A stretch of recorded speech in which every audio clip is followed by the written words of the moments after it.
అనుసంధానం గురించి మాట్లాడుతున్నారు. తెలంగాణ ప్రభుత్వం కృష్ణా నీటి వాటాన్ని తరలించుకుంటున్నారు. చంద్రబాబు హరీష్ రావు గారు ఇప్పుడు కూడా ఏమంటారంటే ఇవన్నీ సెటిల్డ్ ఇష్యూస్. రాజకీయాలు చేయడం కరెక్ట్ కాదు. ఏ ఇష్యూ అయినా ఆంధ్రప్రదేశ్ రాష్ట్రం లాస్ట్లో ఉంది. తెలంగాణ రాష్ట్రానికి కూడా ఆ రోజు అనేక ప్రాజెక్టులు నేనే క్లియర్ చేశాను ముఖ్యమంత్రిగా. 9 ఏళ్లు ముఖ్యమంత్రిగా ఉండి కృష్ణా డెల్టా మోడర్నైజేషన్ పెట్టి 20 టీఎంసీ నీళ్లు బీమాకి ఇచ్చాం. దేవాదులు నేనే స్టార్ట్ చేశాను. ఎస్ఎల్బీసీ నేనే పూర్తి చేశాను. అలాంటివన్నీ వచ్చినప్పుడు సముద్రంలోకి పోయే నీళ్లు తీసుకొని ఆంధ్ర రాష్ట్రంలో ఆ నీళ్లు ఉపయోగించాలని ఈరోజు మీరు చూస్తే దేవాదుల ప్రాజెక్టు పైన ఏదైతే తెలంగాణలో మన ఏ ప్రాజెక్ట్ అది పైన డ్రింక్ ఇరిగేషన్ ప్రాజెక్ట్ పైన ఇంకోటి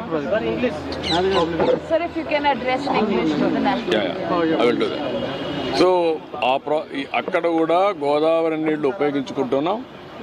తెలంగాణలో కానీ ఆంధ్ర రాష్ట్రంలో కానీ గోదావరిలో సర్ప్లస్ వాటర్ ఉంది. ఆ వాటర్ని 2 రాష్ట్రాలు ఉపయోగించుకుంటున్నాయి. కృష్ణా జలాలు మాత్రం సమస్య ఉంది. ఇప్పటి వరకు పాతగా ఏదైతే ఉందో ఒరిజినల్గా 2 రాష్ట్రాల్లో ప్రాజెక్టులు ఏవైతే ఆ వాటరే ఉపయోగించుకుంటున్నాం. సముద్రంలోకి పోయే నీళ్లు ఆంధ్రప్రదేశ్లో ఒకసారి ఉపయోగించుకునే అవకాశం ఉంది. అది ఉపయోగించుకుంటున్నారు. Beyond that there is no politics. అది కరెక్ట్ కాదు. This today I came here. ఇట్లా కూడా బాగుండడం, దానివల్ల రైతులు కూడా కొంతవరకు ధర వచ్చింది. అయితే అనూహ్యంగా ఈ సంవత్సరం వేరే దేశాల్లో డిమాండ్ తగ్గడం మన రైతులకు చాలా నష్టపోయే పరిస్థితి వచ్చింది. ఆ విషయమే మంత్రి గారికి చెప్పాను.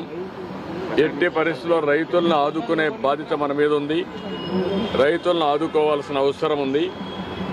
ఏదైతే ఏ విధంగా ఆదుకోవాలనో వారికి అంతా కూడా సజెషన్స్ ఇచ్చాం.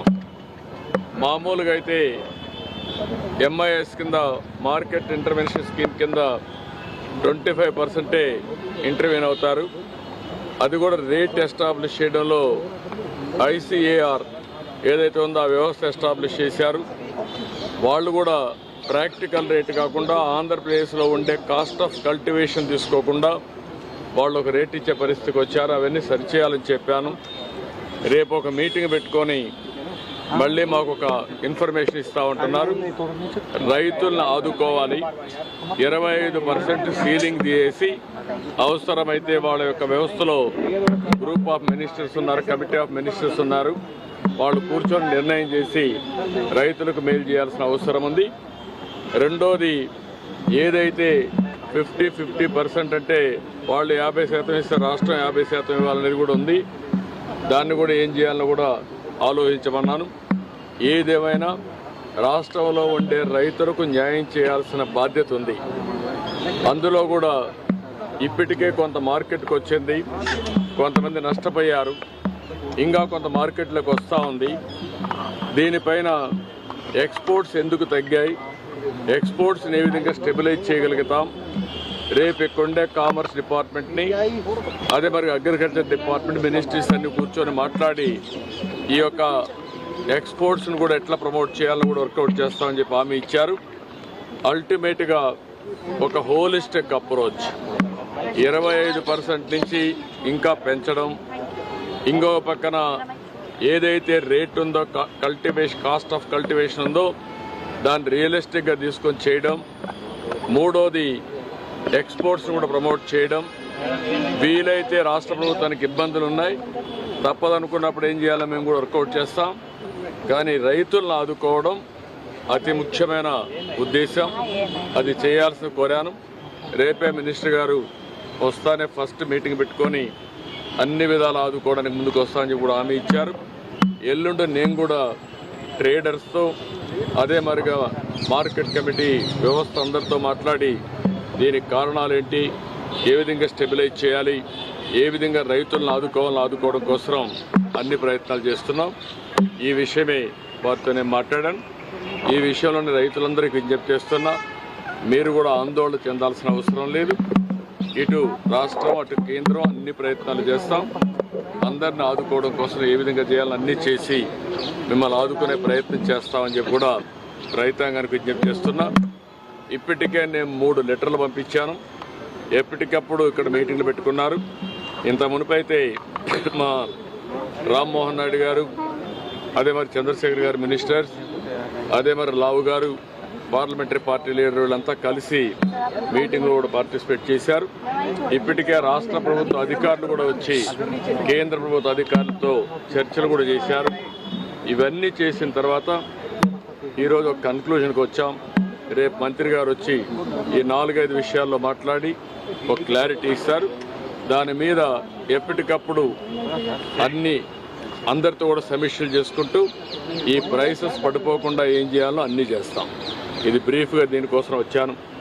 మీటింగ్ అయితే మంత్రి గారు లేకపోయినా ఇక్కడ మాట్లాడిన తర్వాత కొంత క్లారిటీ వచ్చింది. ప్రధానమైన ఉద్దేశం మిరప పండించే రైతులను ఆదుకునే విధానానికి ఈరోజు ఇక్కడికి వచ్చాను. Anybody want to ask any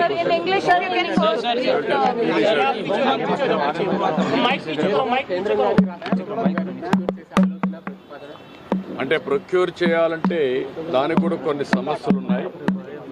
మళ్ళీ 25% ప్రొక్యూర్ చేసి 50% ప్రొక్యూర్ చేసి మిగిలింది ఎట్ట చేయాలి కూడా ఉన్నాయి. ఇవన్నీ రేషనలైజ్ చేయాల్సిన అవసరం ఉంది.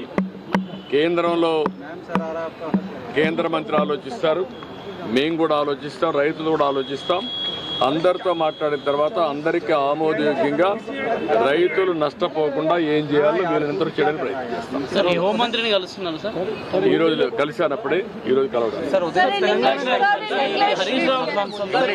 తెలంగాణ గవర్నమెంట్ ఈరోజే సిఆర్ పార్టీలు కూడా కలిశాం.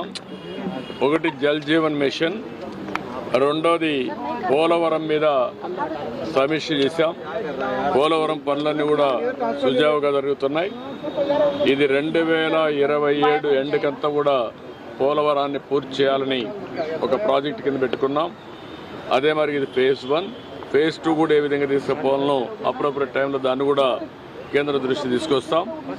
అదే సమయంలో నదుల అనుసంధానం కూడా ఆంధ్రప్రదేశ్ రాష్ట్రం చివరి రాష్ట్రం. సముద్రంలోకి పోయే నీళ్లు కానీ రాష్ట్రంలో ఉపయోగించుకోగలిగితే కరువు లేకుండా చేసే అవకాశం ఉంటుంది.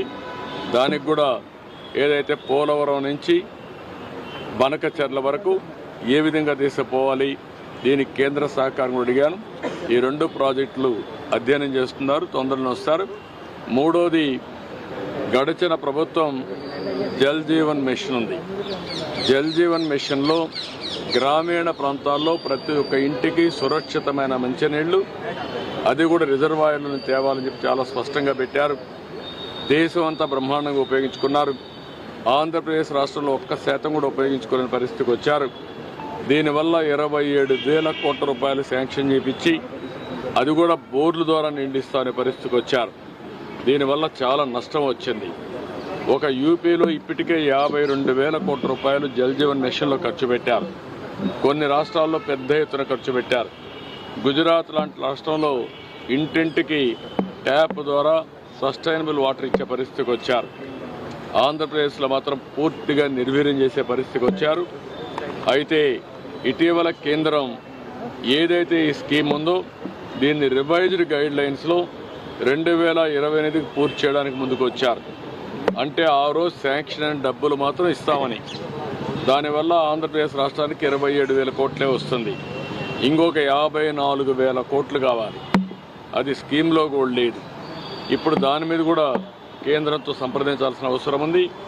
ఈ 27,000 కోట్లకు డిపిఆర్స్ తయారు చేసి ముందు శాంక్షన్ చేయించుకోవడం, మిగిలిన ప్రాంతాలకన్నిటికీ మళ్ళీ కేంద్రాన్ని ఒప్పించి, ఇది దేశం అంతా కూడా ఉపయోగించే ప్రాజెక్ట్ కాబట్టి ఆంధ్రప్రదేశ్ రాష్ట్రం ఒకటే కాదు, దాన్ని కూడా ఫాలోఅప్ చేస్తాం.